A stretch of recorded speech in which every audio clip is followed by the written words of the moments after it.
नमस्कार। आज आम ओडिशार स्वभाव कवि गंगाधर मेहर जन्मदिन। तो सही जन्मदिन अवसर में मु आपण मानक मोर यूट्यूब चैनल दुई पद कथा और कविता को मु स्वागत करुच्ची। आज मो निजर कविता नुह, आज से स्वभाव कवि गंगाधर मेहर एक व्यंगात्मक व विद्रूपात्मक कविताटीए ताकू मध्य बोली थांती धर्म अवतार। तो केउ भली लोकंको मध्य आमे धर्म अवतार बोली कहउचंती, सेही कथाटी से आजिर दिन नुह अनेक दिन तळु एई कथाटी से लिखि जाइछंती। धर्म अवतार लोक माने एई भली कार्य करंती ताहा नुहे, केउ भली कार्य करथि लोक मानको मध्य आमे धर्म अवतार बोली साधारण जनता आज कहउछंती। मन जार व्यस्त सदा परस्व हरणे, धन जार विदलित गणिका चरणे, जीवन जा लक्ष लक्ष लोकंकर भार ताकू मध्य बोलुथांती धर्म अवतार।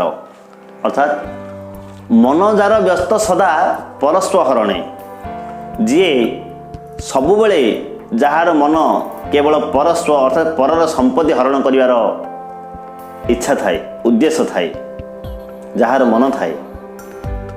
आउ कौन हुए ना, जार धन विदलित होई थाए गणिका चरणे, अर्थात गणिका बा बारंगना बेश्या सेमानंक पई जो माने धन देई थांती, सेमानंक पाखे जो माने धन अपव्यय करंती, एवं जीवन जा लक्ष लक्ष लोकंकर भार ताकू मध्य बोलुथांती धर्म अवतार। परवर्ती पंक्ति को जीवा। विद्या जार मोड़ू थाए धर्म नीति मुंड, बुद्धि जार करू थाए सत सत्य गुंड, धने कृत हेउ थाए जहार विचार ताकू मध्य बोली थांती धर्म अवतार। जे विद्या बल रे धर्म नीति को बदलाई दे पारे, अधर्मर रास्ता रे जाई बहुत निर्यातना दे थांती।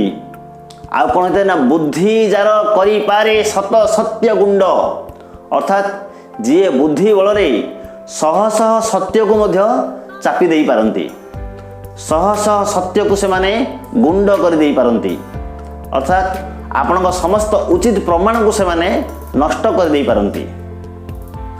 धने कृत हेउ थाए जहार विचार, अर्थात जी विचार जहार विचार धन बल रे बदली जाए।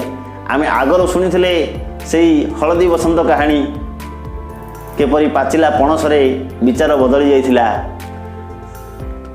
सेई भली एई गंगाधर मेहर लेखारे जहार विचार धन रे किणा होई पारे ताकू मध्य बोली थांती धर्म अवतार।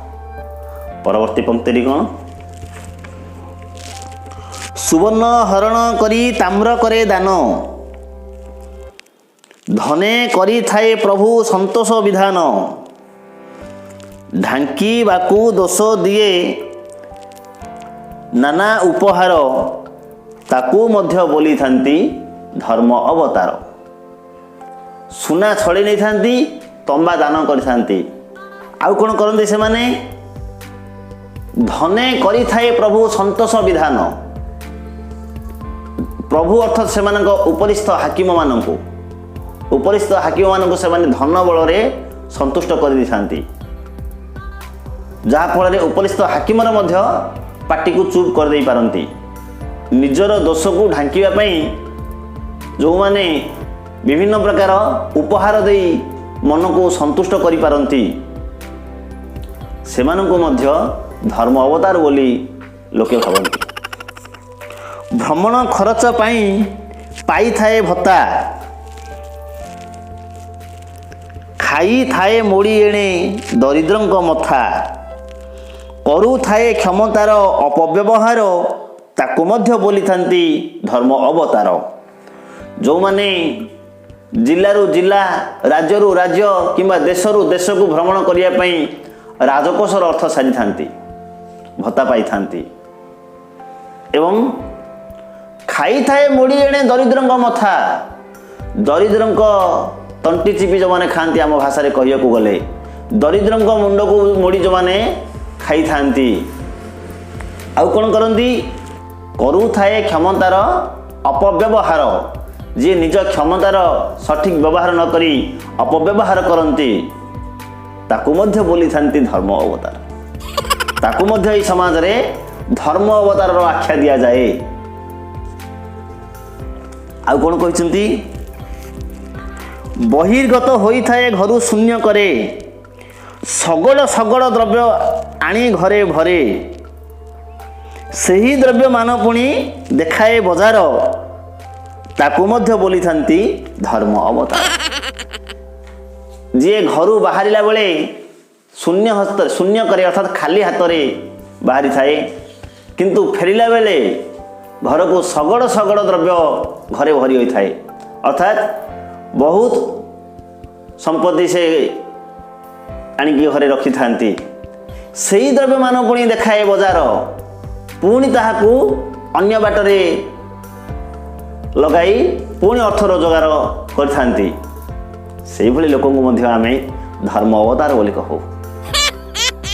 ଆମେ ଏହା ଆଜିର ଦିନ ନୁହେଁ, ଅନେକ ଦିନ ତଳୁ ଯଦି ସେ ଲେଖିଥିଲେ ତ ସେ କେତେ ଦୂରଦ୍ରଷ୍ଟା ଥିଲେ। ତ ସେହି ସମୟରେ ବୋଧେ ଇଂରେଜମାନଙ୍କ ଲକ୍ଷଣ ଦେଖି ସେମାନଙ୍କୁ ଏଭଳି ବ୍ୟଙ୍ଗ ବିଦ୍ରୂପ କରି କହିଛନ୍ତି। ତ ଆମେ ଚିନ୍ତା କରିବା ସେଇ ସ୍ୱଭାବ କଥା ଗୁଡ଼ିକ ଲେଖିଥିବ, ସେ ସ୍ୱଭାବ କବିର ଉପାଧି ପାଇଛନ୍ତି।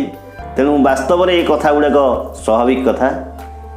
ଆମେ ଚିନ୍ତା କରିବା, ଆଉ ଯେତେ ଦୂର ପାରିବା ଏଇଭଳି ଧର୍ମ ଅବତାରମାନଙ୍କ ନିକଟରୁ ନିଜକୁ ଦୂରେଇ ରଖିବା।